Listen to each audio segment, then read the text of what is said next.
ஒரு சிலர் வீட்ல நம்ம எல்லாத்துக்கூடயும் நல்லா பேசுவாங்க. இருந்தாலும் இந்த வீட்ல வளர்த்துற இந்த ஜீவராசி கூட ரொம்ப அட்டாச் ஆயிக்குவாங்க. அவங்க கூட ரொம்ப பேசுவாங்க.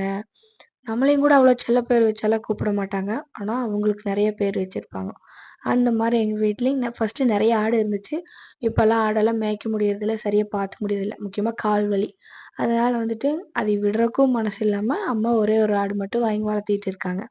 அந்த ஆடு செனையா இருக்கு. ஆனா, ஒரு பிரச்சனை என்னங்கன்னா, எங்க அம்மா ஆடெல்லாம் மேய்க்க தேவையில்ல. அதுக்கு ஏதாவது புல்லு கில்லு புடுங்கி போட்டாவே போதும்.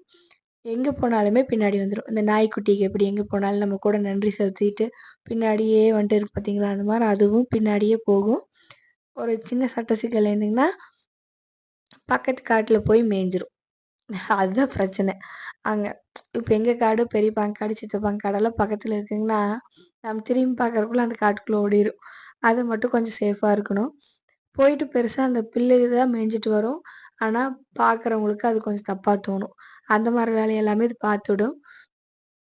ஆனா, கூடவே போயிட்டு வந்துட்டு இருக்கும். ரொம்ப செல்லமா இருக்கும். வீட்ல வந்தாலும் எங்க அம்மா கண்ணு தெரியிற மாரியே எங்க இருக்குமோ, அங்கேயே பார்த்து படுத்துட்டு இருக்கும். அப்புறம் அம்மா எங்கேயாச்சும் போச்சுங்கன்னா, அங்கே திரும்பி போயிரும். இதுதான். இந்த மாரி உங்க வீட்ல யார் வீட்ல இந்த மாரி செல்லமா வளர்த்துறீங்கன்னு சொல்லி கமெண்ட் பண்ணுங்க. ஆனா, கூட எங்க நாயும் வரும். இன்னைக்கு நடந்த சம்பவம் இப்படி. நாங்க கொஞ்சமா மக்காச்சோளம் ஊனலான்ட்டு போயிருந்தேன். ஒரு செலவுக்கு மட்டும். கூடவே வந்துட்டு இருக்கும். எனக்கு ஒரே சிரிப்பு. நாயும் வந்துக்கிறான். அந்த ஆடும் வந்துக்குது. Thank you.